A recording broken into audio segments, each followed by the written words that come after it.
Assalamualaikum warahmatullahi wabarakatuh. Bertemu lagi bersama saya Ninda Sumardin. Bagaimana kabar kalian? Sehat selalu ya. Di sini saya membuat video mengenai materi uji T1 sampel dan uji T2 sampel berpasangan. Video ini saya buat untuk memenuhi salah satu tugas mata kuliah Statistika Terapan dengan dosen pengampu Hamidah Suryani Lukman, SSI MPD. Yuk simak videonya. Assalamualaikum warahmatullahi wabarakatuh.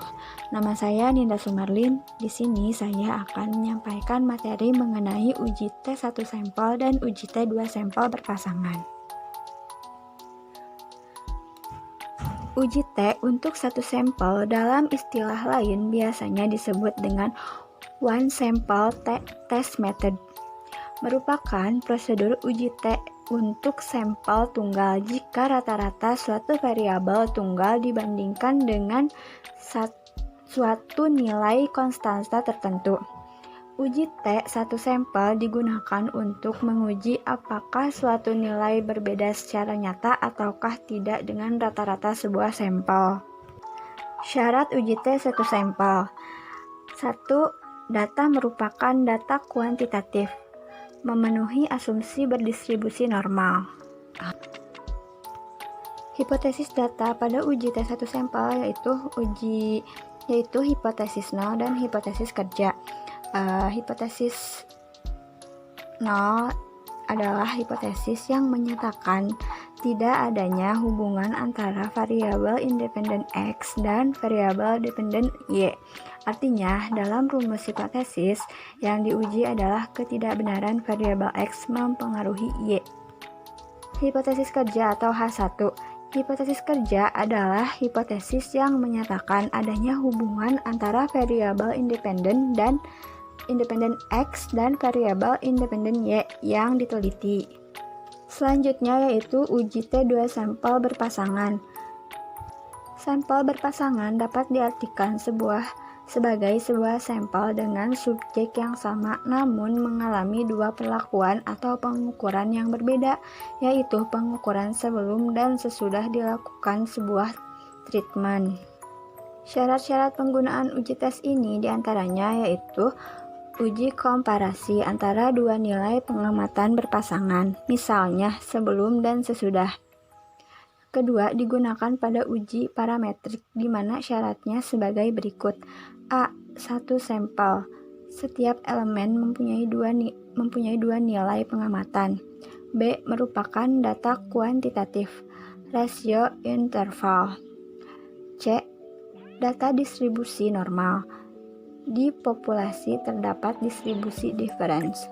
Sama dengan D. Yang distribusi normal dengan mean mu D sama dengan 0 dan variance sama dengan 1. Kemudian ini adalah rumus yang digunakan untuk sampel berpasangan. Di sini saya sudah memiliki data dari uji T1. Keterangan dari data ini yaitu produktivitas tanaman cabai yang menggunakan pupuk A. Pertanyaannya yaitu 1. Carilah rata-rata sampel. Yang kedua, hitunglah standar deviasi. Yang ketiga, cari harga T hitung. Yang keempat, cari harga T tabel. Dan yang kelima, menarik kesimpulan. Untuk mencari rata-rata sampel yaitu yang pertama, ketik rumus, kemudian sama dengan average, lalu kemudian klik B3, lalu drag ke bawah hingga B12, lalu tekan enter dan hasilnya adalah 4,17. Yang kedua, menghitung standar deviasi S, yaitu caranya sama dengan STDFI buka kurung B3 drag hingga B12 tutup kurung enter dan hasilnya adalah 0,16. Kemudian untuk mencari nilai n, yaitu sama dengan, kemudian count, buka kurung, B3 drag hingga B12, tutup kurung, enter, dan hasilnya 10. Kemudian untuk mencari T hitungnya, yaitu sama dengan, buka kurung, B13 dikurangi G2, tutup kurung, per, buka kurung, B14 per SQRT, buka kurung, B15, tutup kurung lagi, kemudian enter. Dan hasilnya yaitu 4,64. Kemudian cara menghitung harga T tabel yaitu sama dengan TINV, buka kurung, yaitu buka kurung bisa dengan 0,05,9 tutup kurung, bisa juga dengan 5% titik 9 tutup kurung, dan hasilnya yaitu 2,26. Jadi kesimpulan dari produktivitas tanaman cabai yang menggunakan pupuk A pada uji T1 ini yaitu T tabel 2,26 kurang dari T hitung 4,64, maka H0 ditolak, yang berarti produktivitas yang diperoleh ketika pupuk A diaplikasikan berdasarkan berbeda secara signifikan dengan rata-rata produktivitas normal. Selanjutnya ini adalah data dari uji T2 sampel berpasangan.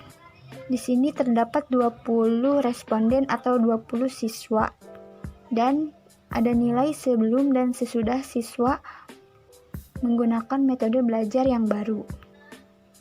Hipotesis nolnya. Pertanyaannya, apakah penggunaan metode belajar baru punya dampak terhadap skill atau kemampuan? Hipotesisnya yaitu hipotesis 0, tidak ada perbedaan rata-rata skor sebelum dan sesudah. H1-nya, terdapat perbedaan rata-rata skor sebelum dan sesudah. Nah, di sini saya sudah menghitung data dari keseluruhan. Rata-rata sebelum, yaitu caranya sama dengan average, buka kurung, B4 drag hingga B12, tutup kurung, enter, dan hasilnya yaitu 67,65. Kemudian rata-rata sesudah yaitu sama dengan average, buka kurung lagi, C4 drag hingga C23, tutup kurung dan tutup kurung lagi, kemudian enter, dan hasilnya yaitu 71,5. Simpangan baku sebelum, yaitu cara menghitungnya sama dengan STDFI, buka kurung, B4 drag hingga B23, kemudian tutup kurung, enter, dan hasilnya 10,36 sekian. Simpangan baku sesudah yaitu sama dengan STDFI, buka kurung, C4 drag hingga C23, kemudian tutup kurung, enter, dan hasilnya 9,87 sekian. Kemudian variansnya yaitu sama dengan VAR, buka kurung, B4 drag hingga B23, kemudian tutup kurung, enter, dan hasilnya 107,39 sekian. Dan yang sesudahnya, varian sesudah yaitu sama dengan var, buka kurung, C4 drag hingga C23, tutup kurung, enter, dan hasilnya 97,52 sekian.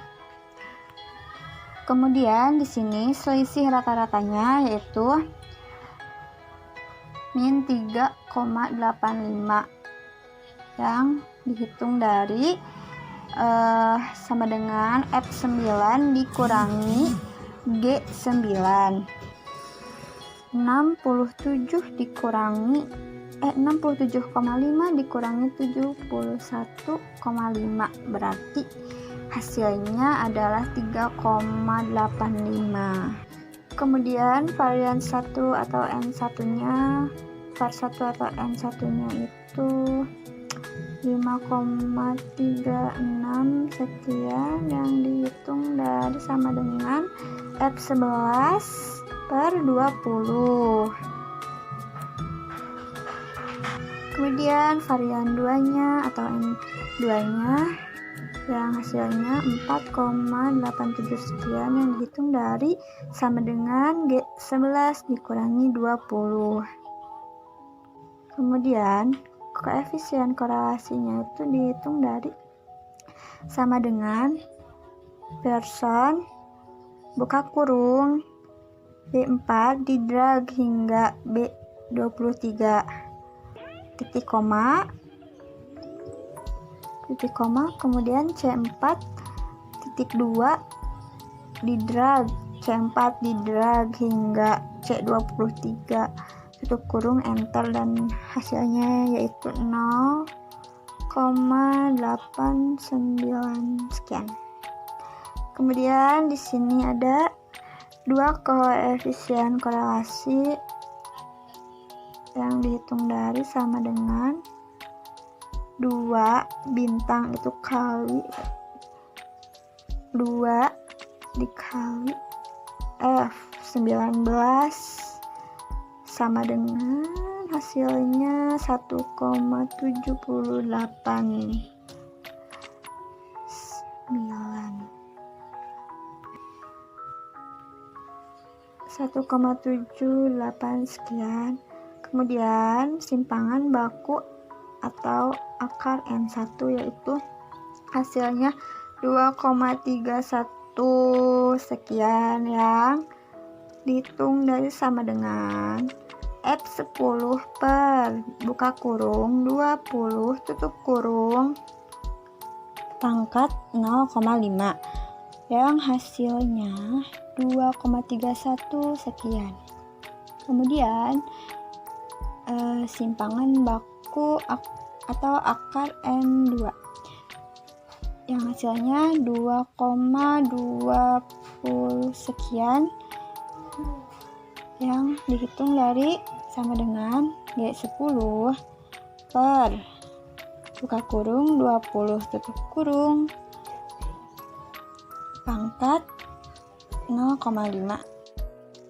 Kemudian kita akan menghitung data di samping ini dengan menggunakan rumus yang tadi ada dalam PPT. Nah, rumus yang sesuai dengan ini. Jadi hasil dari 10,246 ini ada dengan dihitung dengan cara sama dengan F17 ditambah F18. Nah, variabel 1 ditambah dengan variabel 2 yang hasilnya 10,246. Selanjutnya ini 9,1553 yang didapat dari F20 dikali F20 ini yaitu dua koefisien korelasi dikali dengan F21 yaitu simpangan baku atau akar N1 yang kemudian dikali F22 yaitu simpangan baku akar N2 yang hasilnya yaitu 9,1553. Kemudian ini 1,0909 yang didapat dari H16 dikurangi H17. Lalu 1,0445 yang didapat dari H19 pangkat 0,5. Nah, ini tak hitungnya jadi hasilnya min 3,69. Dihitung dari F16. F16 di per H20. Ini sama dengan min 3,69. Nah, kemudian ini tabelnya, hasilnya yaitu 2,024 yang dihitung dari TINF buka kurung 0,05 titik koma 38 itu dari 20 ditambah 20. Nah, N1 ditambah N2 dikurangi 2. Nah, ini 38.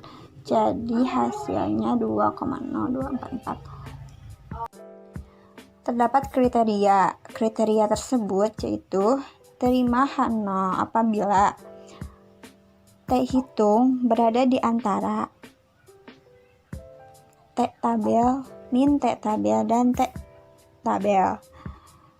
Nah, di sini min T tabelnya itu berarti min 2,024 dan T tabelnya 2,024, sedangkan T hitungnya yaitu min 3,69. Di sini berarti nilai T hitung tidak berada di antara T tebal dan T tabel, min T tabel dan T tabel. Di sini berarti H0 ditolak. Karena H0 ditolak, maka H1 diterima. Maka kesimpulannya yaitu terdapat perbedaan rata-rata skor sebelum dan sesudah. Artinya, penggunaan metode baru ini memiliki dampak atau perubahan skill terhadap kemampuan siswa. Karena rata-rata skor sebelum dan sesudah itu terdapat perbedaan. Sampai sini dulu ya. Maaf nih kalau banyak banget kekurangannya karena masih dalam pembelajaran. Pokoknya jaga kesehatan terus ya. Jangan lupa cuci tangan pakai sabun. Pakai masker kalau mau keluar. Pokoknya stay safe semuanya.